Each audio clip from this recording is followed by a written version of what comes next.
I am on a journey. I got sucked into listening to Ronnie James Dio. I was mind blown because I had no idea just how good it was. And now I'm on the journey. Let's listen to Holy Diver. I read that as Holy River for some reason, not sure why. I have a feeling this is going to be another really good one because it turns out a lot of these bands that I thought growing up were either evil or just off or I wasn't interested in are not only incredibly talented, but they are so profound lyrically. Am I right? Are we going to find out?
Finish it out for copyright reasons.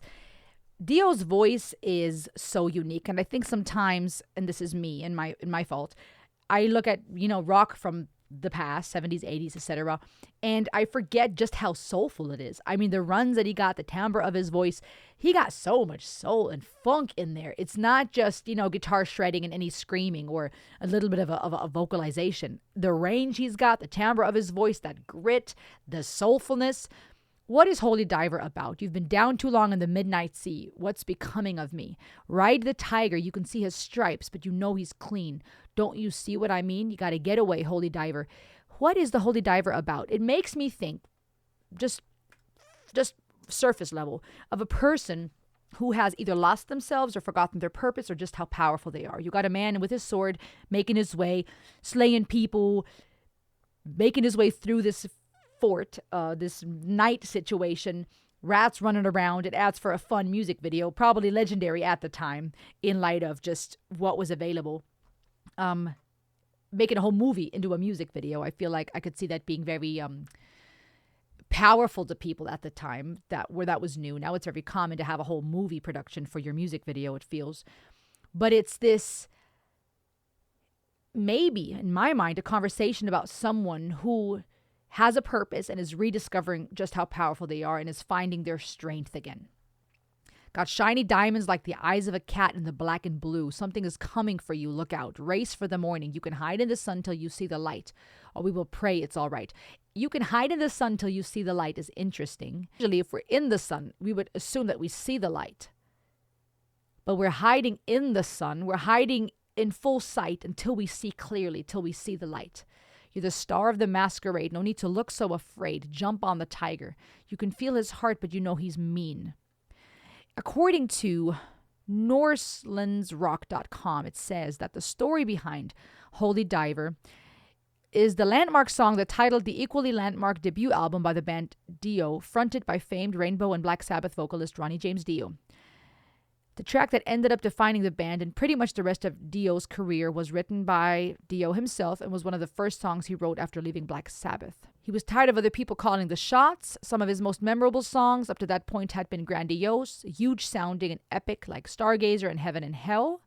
Holy Diver was one of the early songs, adding some bass and simple guitar. It was clear this song was an obvious winner. The meaning of the Holy Diver song has been long debated. If you look online, there are numerous theories. Some of them see the song as describing Jesus Christ's descent into Hades after being crucified. Interesting. Holy Diver, diving into hell to jump on the tiger and conquer death and sin, perhaps? Yeah, I could see that possibly. Others mention it potentially being about astral projection, purity as opposed to false righteousness. Okay. Being holy, being righteous, finding that strength within and fighting a good fight, maybe. About Satan's own descent into hell, or simply, if you want a more meat and potatoes theory, about Dio's frustration with the stifling lack of creative control he had felt towards the end of his tenure in Black Sabbath, and the sense of betrayal about being fired from the band. Interesting. Which one of those theories, or something else at all, do you feel is most fitting? What are your thoughts on this? As I mentioned, what stood out to me the most here is just how soulful and amazing his voice is, and that these songs can be taken in so many different ways, which makes them so timeless.